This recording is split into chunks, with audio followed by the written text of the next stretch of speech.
as we move into winter, we all know it's inevitable. The days get shorter, the nights get longer. Joining me today on Health Matters to talk about it is the clinical director of Two Brothers Counseling in Ogden. So a myriad of things happen this time of year, but I think oftentimes for some people it's unwanted self-reflection. These holiday seasons tend to bring up a lot of memories for people.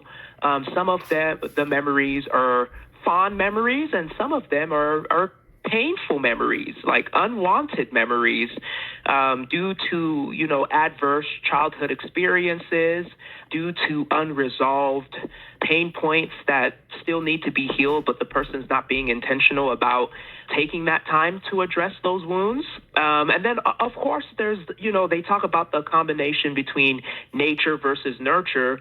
So there is also a biological component to this time of season where at the end of the day, we're getting less sunlight.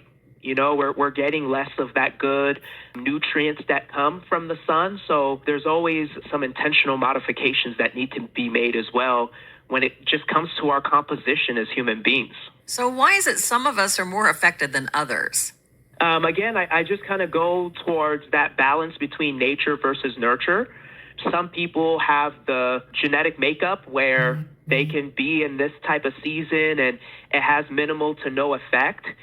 And then there's some of us where we don't have the genetic makeup for us to be in a season where there's minimal sunlight, where, you're sequestered to being indoors more than outdoors, and, some of those things that can kind of help us to sustain balance as human beings. And then, again, I go back to kind of like that nurture piece is what has been your lived experiences. And again, these types of seasons cause us to slow down more.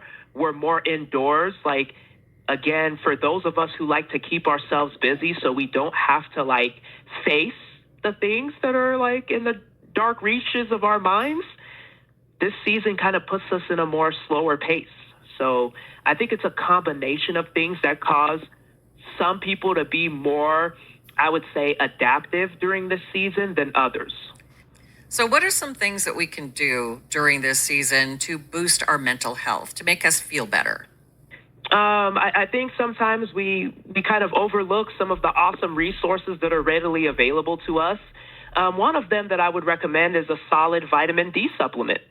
I think people kind of lose sight as over-the-counter, maybe $5 to $7 supplement can make a world of difference because, again, we're getting less sunlight. We are, there's a saying we are children of the sun, we get our energy from there. So, having a solid vitamin D supplement could be the panacea that we're looking for. And then on top of it, I think intentional and curated moments of connection with other human beings. Because again, these seasons cause us to be less outdoors, less. So it's important for us to find ways to, still hang out and spend quality time with human beings that we care about.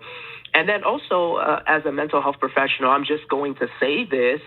I think it's time for us to allow ourselves to work through whatever we've been putting off.